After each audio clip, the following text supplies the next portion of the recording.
क्या सच में डेनमार्क ने ग्रीनलैंड के मामले में भारत से मदद मांगी है? अमेरिका ने भारत के सामने नरमी का कौन सा इशारा दिया है? और इसके अलावा भी आज की वीडियो में ऐसी कई अहम अपडेट्स हैं जो आपको मेनस्ट्रीम न्यूज चैनल पर देखने को शायद ही मिले, इसलिए वीडियो को एंड तक जरूर देखिए। सबसे पहले बात करते हैं भारत और जर्मनी की। आज जर्मनी के चांसलर फ्रीडरिक मर्स भारत पहुंच चुके हैं। यह 2 दिन की विजिट है और इस दौरान भारत और जर्मनी के बीच कई बड़े और अहम एग्रीमेंट साइन होने की उम्मीद जताई जा रही है। अगर यूरोपियन यूनियन की बात करें तो वहाँ 2 सबसे पावरफुल देश हैं, एक फ्रांस और दूसरा जर्मनी। फ्रांस भारत डिफेंस के लिहाज से काफी अहम है, जबकि जर्मनी ट्रेड और इंडस्ट्री के मामले में। यूरोपियन यूनियन में कुल 27 देश हैं और इन 27 देशों में भारत का सबसे ज्यादा ट्रेड अकेले जर्मनी के साथ होता है। भारत और जर्मनी के बीच करीब $34 बिलियन का बायलैटरल ट्रेड होता है, जिसमें करीब $16 बिलियन का एक्सपोर्ट भारत जर्मनी को करता है और लगभग $18 बिलियन का सामान भारत जर्मनी से इंपोर्ट करता है। जीडीपी के मामले में जर्मनी आज भी भारत से ऊपर 3rd पोजीशन पे है, लेकिन जीडीपी ग्रोथ की बात करें तो जर्मनी की ग्रोथ सिर्फ 0.2% है,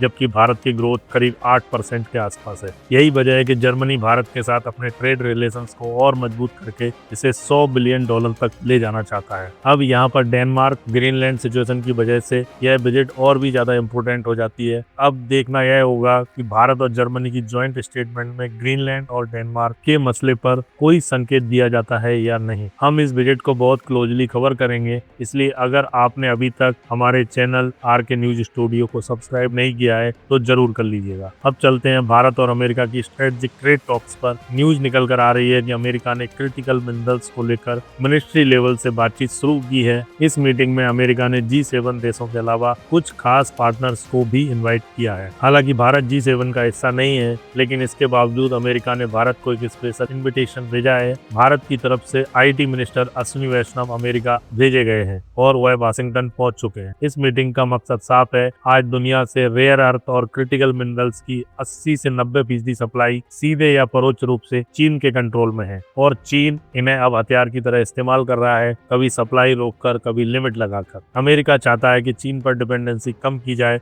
और एक नई सप्लाई चेन बन जाए, जिसमें भारत जैसे भरोसेमंद देश एक अहम रोल निभाए। यानी अमेरिका की तरफ से भारत के लिए यह एक पॉजिटिव साइन माना जा सकता है। अब आते हैं डेनमार्क और भारत से जुड़ी उस वायरल खबर पर। इस वक्त सोशल मीडिया पर, खासकर ट्विटर पर, एक इन्फोग्राफिक काफी वायरल हो रहा है, जिसमें दावा किया जा रहा है कि डेनमार्क ने अमेरिका के खिलाफ भारत से मदद मांगी है। लेकिन जब हमने इसकी फैक्ट चेकिंग की तो सच्चाई कुछ और ही निकली। डेनमार्क की सरकार ने भारत सरकार से आधिकारिक तौर पर कोई मदद नहीं मांगी है। असल में यह बयान डेनमार्क के एक मेंबर ऑफ पार्लियामेंट रासमस जारलोक का है, जिनका इंटरव्यू भारत की न्यूज एजेंसी ANI ने किया था। इसी इंटरव्यू में ग्रीनलैंड और ट्रंप एडमिनिस्ट्रेशन के दबाव पर सवाल पूछे गए थे और जवाब में डेनमार्क के सांसद ने कहा था, ग्रीनलैंड भले ही भारत से बहुत दूर हो, लेकिन यहाँ सवाल एक बड़े सिद्धांत का है। अगर कोई ताकतवर देश सिर्फ ताकत या पैसे के दम पर किसी दूसरे देश के इलाके पर कब्जा करने लगे तो क्या दुनिया उसे एक्सेप्ट करेगी? उन्होंने कहा, अगर भारत के किसी इलाके के साथ ऐसा किया जाता है तो भारत भी गुस्सा होता है, इसलिए उन्हें उम्मीद है कि भारत जैसे देश इस सिद्धांत का समर्थन नहीं करेंगे। यानी साफ शब्दों में यह डिप्लोमेटिक या प्रिंसिपल सपोर्ट की बात थी, न कि भारत से मिलिट्री या डायरेक्ट मदद मांगने की। हकीकत यह है कि अगर अमेरिका ग्रीनलैंड पर कोई आक्रामक कदम उठाता भी है तो भारत की प्रतिक्रिया ज्यादा से ज्यादा शांति और संयम की अपील तक ही सीमित रहेगी। यह लड़ाई असल में डेनमार्क और पूरे यूरोपियन यूनियन की है। डेनमार्क को सपोर्ट चाहिए तो उसे फ्रांस, जर्मनी और बाकी यूरोपीय देशों से मांगनी होगी। और अब सबसे गंभीर अपडेट, रेफरेंस के लिए आपकी स्क्रीन पर एक और आर्टिकल का स्क्रीनशॉट होगा। खबर यह है कि यूएस प्रेसिडेंट डोनाल्ड ट्रंप ने यूएस आर्मी और पेंटागन को ग्रीनलैंड को लेकर एक कंटिजेंसी प्लान तैयार करने के निर्देश दे दिए हैं। मतलब फिलहाल ग्रीनलैंड पर हमला करने का ऑर्डर नहीं दिया गया है, लेकिन अगर कल को सेना का इस्तेमाल करना पड़े तो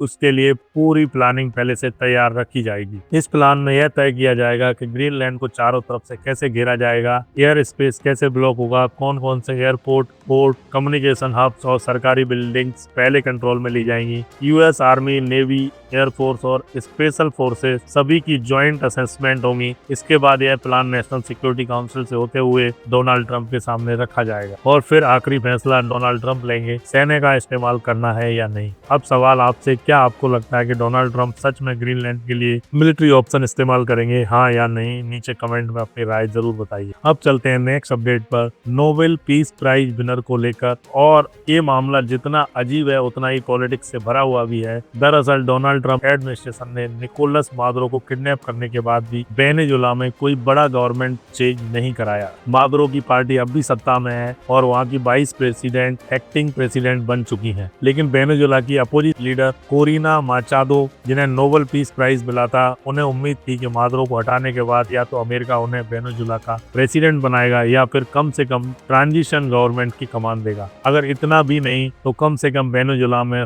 फ्रेश इलेक्शंस तो करवाएगा ही, क्योंकि कोरिनो माचादो को नोबेल पीस प्राइज फ्री और फेयर इलेक्शंस और डेमोक्रेटिक सिस्टम लिए लड़ने की वजह से ही मिला था। लेकिन मादुरो को हटने के बाद कोरिना मचादो को वेनेजुएला में कोई भी रोल नहीं मिला। यहीं से कहानी ने एक नया और हैरान करने वाला मोड़ लिया है। कोरिनो मचादो ने डिसाइड किया है कि वो अमेरिका जाएंगी और यूएस प्रेसिडेंट डोनाल्ड ट्रंप से मिलेंगी और अपना Nobel peace prize Donald Trump को ऑफर कर देंगी। ये बात सिर्फ अफवाह नहीं थी, खुद डोनाल्ड ट्रंप ने इसे कंफर्म किया। उन्होंने कहा कि जब कोरिनो मचादो उनसे मिलने आएंगी तो उन्होंने ऑफर किया है कि वो अपने नोबेल पीस प्राइज उन्हें ट्रांसफर कर देंगे और उस वक्त इस मुद्दे पर डिस्कशन भी होगा। मतलब साफ है, Donald Trump Nobel peace prize लेने के लिए रेडी दिखाई दे रहे थे। लेकिन तभी नॉर्वेजियन नोबेल कमेटी ने सीधे इस पूरे मामले पर पानी फिर दिया। नोबेल कमेटी ने एक क्लियर स्टेटमेंट जारी कर दिया कि एक बार नोबेल पीस प्राइज जिसके नाम अनाउंस हो गया वो ना रिवोक किया जा सकता है, ना शेयर किया जा सकता है और ना ही किसी और को ट्रांसफर किया जा सकता है। कमेटी ने साफ कहा है, अगर कोरिना मचादो अपना Nobel peace prize Donald Trump को दे भी देती है तो भी ऑफिशियल विनर हमेशा कोरिनो मचादो ही रहेंगे। डोनाल्ड ट्रंप का नाम किसी भी हालत में वैलिड नहीं माना जाएगा। यानी एक बार फिर नॉर्वेजियन नोबेल कमेटी ने डोनाल्ड ट्रंप नोबेल वाले सपने पर ब्रेक लगा दिया है। अब उम्मीद यही है कि डेनमार्क के बाद डोनाल्ड ट्रंप नॉर्वे या नोबेल कमेटी के मेंबर्स पर कोई सैंक्शन, ट्रेवल बैन या कोई और एक्शन न ले बैठे। जहां तक बात है कोरिना मचादो की, हैरानी इस बात की है कि ऐसा लग रहा है कि जैसे उनके लिए नोबेल पीस प्राइज से भी बड़ी ट्रॉफी वेनेजुएला की प्रेसिडेंटशिप है। इतनी बड़ी कि वो अपना नोबेल अवार्ड तक हैंडओवर करने को तैयार हो गई। एक तरफ डोनाल्ड ट्रंप है जिन्हें नोबेल चाहिए, दूसरी तरफ कोरिना मचादो है जिन्हें प्रेसिडेंट की कुर्सी। अब चलते हैं टेस्ला के से जुड़ी अपडेट पर। डोनाल्ड ट्रंप के 50% टैरिफ के बावजूद टेस्ला लगातार भारत में एक्सपेंशन कर रही है। कंपनी ने अनाउंस किया है कि वो भारत में अपना चौथा शोरूम बेंगलुरु में खोलने जा रही है। इससे पहले टेस्ला अपने शोरूम मुंबई, एरोसिटी न्यू दिल्ली और गुरुग्राम हरियाणा में खोल चुकी है। अब आखिरी और काफी अहम update S-400 missile defence systems को लेकर है। भारत ने साल 2018 में रूस से S-400 की 5 यूनिट्स खरीदी थी। इनमें से 3 यूनिट्स रूस पहले ही भारत को डिलीवरी कर चुका है, जबकि 2 यूनिट्स अभी भी बाकी हैं। तीसरी यूनिट भारत को 2023 की शुरुआत में मिली थी, यानी लगभग 3 साल हो चुके हैं और उसके बाद एक भी यूनिट डिलीवर नहीं हुई है। अब खबर आ रही है कि रूस ने एक बार फिर डिलीवरी की नई डेट्स दे दी है। रूस का कहना है कि 4th यूनिट मई 2026 में डिलीवर की जाएगी और 5वीं यूनिट 2027 की शुरुआत में। यह 5वीं बार है जब रूस अपनी ही दी हुई डेडलाइन को मीट नहीं कर पाया। पिछले साल पाकिस्तान और चीन के साथ तनाव के दौरान ऑपरेशन सिंदूर के समय से ही भारत रूस पर दबाव बना रहा है कि बची हुई दोनों यूनिट्स जल्दी डिलीवर की जाए। उस वक्त रूस ने कहा था कि 4th यूनिट 2025 के आखिरी क्वार्टर में और 5वीं यूनिट 2026 के पहले हाफ में मिल जाएगी, लेकिन वो वादा भी पूरा नहीं हुआ। अब देखना ये होगा कि क्या रूस इस बार अपना प्रॉमिस निभाता है या फिर एक बार डेट्स आगे बढ़ती हैं, क्योंकि अगर 2027 तक जाकर डिलीवरी पूरी होती है तो इसका मतलब होगा कि रूस ने एक कॉन्ट्रैक्ट को पूरा करने में करीब 9 साल लगा दिए। आपका इस पूरे मामले में क्या कहना है कमेंट में जरूर लिखिए और आपकी राय हमारे लिए बहुत मायने रखती है। थैंक यू दोस्तों।